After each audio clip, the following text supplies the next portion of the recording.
Welcome to the next unit of F360, Indiana Folklore and Folk Life. In this lecture, I'll focus on an Indiana basket tradition and discuss how archival research and historic photographs can provide insight into the function, use, and meaning of objects from the past. Just as I did in our study of Frank Hohenberger photographs of log houses from our vernacular architecture lecture. In this lecture, I'll interrogate historic images to reveal cultural change in a community tradition. Henry Hovis and his family brought the distinctive tradition of making oak rod baskets to Brown County, Indiana from Pennsylvania in 1848. Similar to other oak basket styles, these woven containers are made from rived splits. However, in this distinctive tradition, the oak stock is rendered round by pulling thin links through iron dies or these metal plates.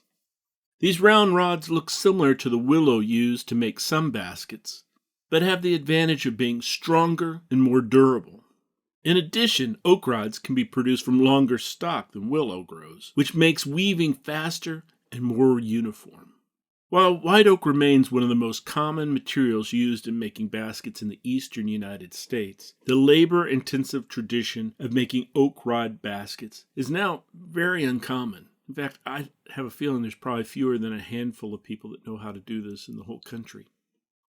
For much of the 19th and early 20th centuries, the Hovis and Bohall families in Brown County made these white oak baskets for their neighbors to gather, carry, and store everyday items. However, by the 1930s, urban tourists started coming to the art colony of Brown County to see its natural beauty and to meet its rural people. Within this new context, oak rod baskets changed from commonplace containers into desirable souvenirs. As these baskets became obsolete as agricultural implements, they developed into symbols for the county and its residents, whom outsiders often viewed as simple or quaint.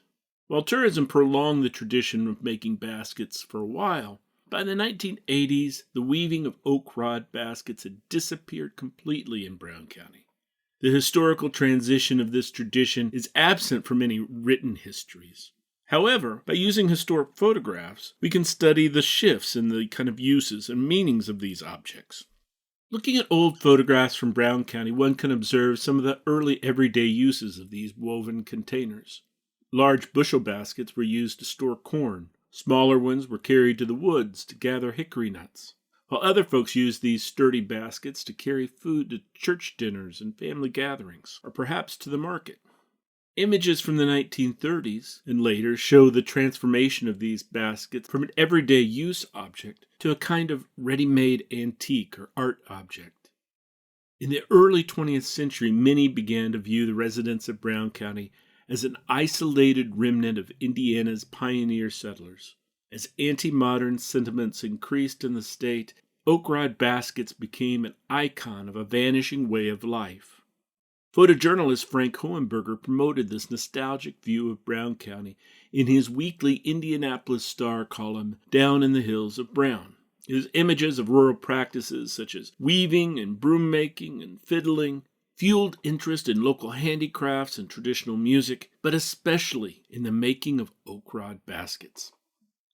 I'm now going to explore some of the images that I've uncovered from over a century of white oak basket making in Brown County.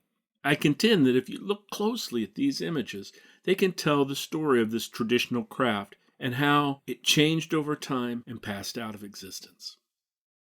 This early image here of the Ping family picking up hickory nuts is probably from around 1900 or so, and it predates any beginning of the art colony or the rise of tourism in the county. The photograph shows that oak rod baskets were in common daily use in the county at the turn of the century. While members of both the Bohall and Hovis families did not list their occupation as basket makers until the 1880s census, material evidence and oral histories reveal that these families made baskets for generations, maybe even going back to the 1700s.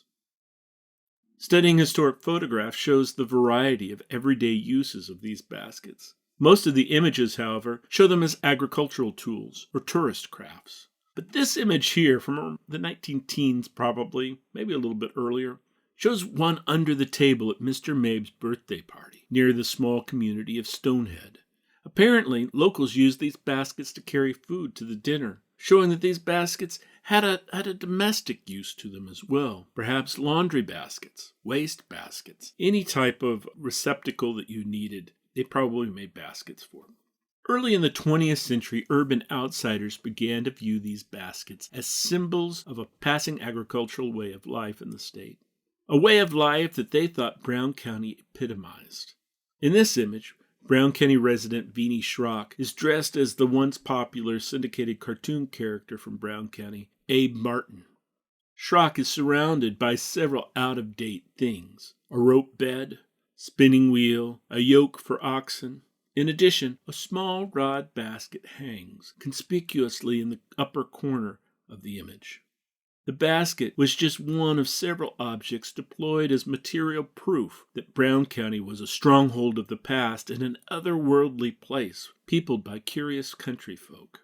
Josh Bond's Rustic Inn restaurant in the county seat of Nashville served as the local information bureau for auto tourists who came to Brown County in the 1930s. This image shows that in front of his establishment are child-sized old hickory rockers, as well as a few rod baskets, which are for sale to tourists.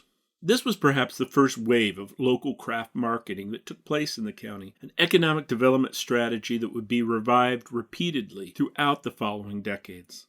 The image was taken by Theodore Young, a New Deal photographer from the Farm Security Administration, who was in the county photographing the farms of the rural poor in advance of resettlement efforts. With the promotion of the county as a tourist destination, tourism became its primary industry. While handicrafts remained popular among visitors, locals grew tired of making crafts for tourists, who expected to pay old-time prices for old-time crafts. More and more crafts were imported from southern states to meet the growing demand of tourists. Displayed alongside Brown County baskets were handmade baskets from Cannon County, Tennessee, which tourist shops imported by the truckload. By the 1950s, Nashville had emerged as Indiana's premier tourist destination, and A.J. Rogers did much to promote the town through his Nashville House restaurant and the Old Country store. Initially sold as tourist wares, the rod baskets soon became difficult to find and turned into display items and fixtures for holding the less expensive souvenirs in the store. Along with antiques and other crafts, these white oak baskets became artifacts that reflected the county's subsistent history, even though many of them were freshly made. For many years, the baskets seemed to vanish from the imagination of the county, with imported crafts replacing the oak baskets. However, folklorists became interested in the traditional arts and sought out the last members of the Hovis and Bohall families still making baskets. Gary Stanton and Warren Roberts interviewed several retired basket makers, including Bruce Hovis, the last of the oak rod basket makers. Often focusing on the creative process, images from these fieldwork collections provide an amazing photographic legacy of the basket tradition, which ended probably somewhere in the 1980s. Today, these baskets have become highly collectible and are displayed in area museums and historical societies, such as the Monroe County History Center. Few remain who remember any of the oak rod basket makers, but these objects are once again deployed as symbols of a region's pioneer past. Commonly stripped of their contextual meaning and uses, these baskets and their complex history can be better understood by studying their representation in photographs over time. In addition, the study of these white oak baskets provides important insights into the changing perceptions of a community over time. I hope you enjoyed the story of this fairly local basket tradition, but more importantly, I want you to understand how this kind of archival research can help us uncover the forgotten histories and overlooked stories about Indiana's folk and traditional arts.